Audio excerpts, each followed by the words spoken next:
Social media തുറക്കാൻ പറ്റാത്ത അവസ്ഥയാ ഇപ്പൊ. ഒന്ന് പറഞ്ഞ് രണ്ടാമത്തേന് അടി ഇടി കേസ്, അല്ലെങ്കിൽ വീട്ടിൽ നിന്ന് ഇറങ്ങിപ്പോക്ക്, എന്തെങ്കിലുമൊക്കെ എടുത്തേക്കോ.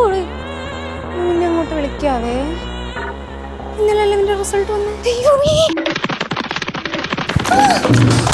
എന്താ എന്താണ് പരീക്ഷയാകുമ്പോ ജയിക്കും നോക്കും, അതിനെന്തിനാണ് വിഷമൊക്കെ കുടിക്കുന്നത്? വിഷു എന്റെ ചുമക്കുള്ള വരുന്നത്.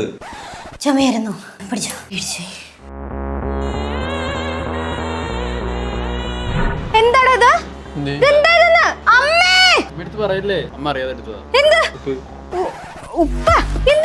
മാങ്ങ തിന്നുന്നതിന് നിനക്ക് പാത്രത്തിൽ ഉപ്പിട്ട് കഴിച്ചാ പോരെ? ചെറുക്കന്റെ ഓരോ ശീലങ്ങള്. അച്ഛാ, അമ്മേ. കത്തി ഞാൻ എടുത്തിട്ടുണ്ട്, ഇടിക്കാനും കത്തിക്കാനുള്ളൊക്കെ നീ എടുത്തോ. നിനക്ക് എന്തിനാണ് കത്തി? ആരടിക്കാനും കത്തിക്കാനോ നീ പോകുന്നേ? കുക്കിംഗ് കോമ്പറ്റീഷന് വേണ്ടി പച്ചക്കറി ആയാലും അടുപ്പ് കത്തിക്കുന്ന സാധനങ്ങൾ വേണമെന്ന് പറഞ്ഞാ പറഞ്ഞു.